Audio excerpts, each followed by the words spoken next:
I was born an only child in North Kingstown, Rhode Island. And even though the state is beautiful, it does have a lot to offer, it can be lonely. My parents used to do their best to take me out and find things for me to do, whether it was searching the beaches for crabs or just checking out the views that the state has to offer. I was always down to do anything outdoors, but I was always missing one thing. I needed companionship and fun, something that I didn't get without my other siblings around the house. My parents were good to me, and I guess since I had siblings, and there were always dogs around, and if you're talking to my parents, they're pretty much kids, and they're treated the same.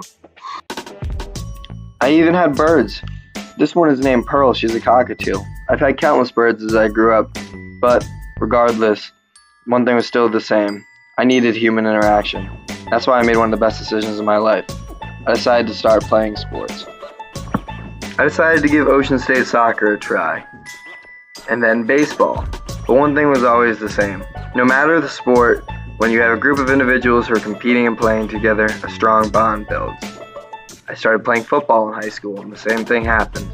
No matter what, if you have a team of players, a strong and lasting friendship starts to begin. This is a picture taken senior year of me and my friends. 10 of the friends in this picture I have met through sports. I even met my roommate, Rob, through football, and my other roommate, Liam, also through football. Whether we're on the field competing together or off the field just goofing around, I know that these are my friends, and I owe it all to sports. If it wasn't for sports, I never would have met any of these great guys and had any of the great times that I've been lucky enough to share. I can't stress enough how lasting the bonds that are created on the field are.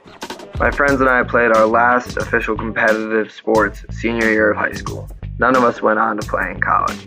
However, that did not stop our friendship. I also feel that sports helps to introduce you to a like-minded group of individuals. My friends and I are all very competitive, and I feel like that stems from our history in sports. My friends aren't competitive all the time. In fact, we spend a lot of our free time goofing around.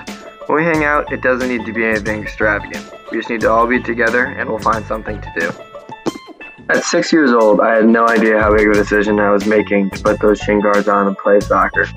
Through playing sports, I met a group of individuals that changed my life, and I honestly think will be my friends the rest of my life. I never would have met them if it wasn't for sports, and I thank myself every day that I made the decision to go out and join the many teams that I did. This picture is a prime example of the lasting friendships I've made. My teammates and I got together after practice to throw number 6 in the picture, Zach, a surprise 18th birthday party. With his mom's permission, we decorated it all outside and inside of his house, and she made some food, and we threw him his favorite birthday ever, in his own words. This is Cam. I remember meeting him in 10th grade biology. We were sitting in the back of the room looking at our teacher's poster of fish commonly found in Narragansett Bay. We really had a shared interest, and I went on to learn that he also was an only child. Due to all our similarities, we quickly became friends.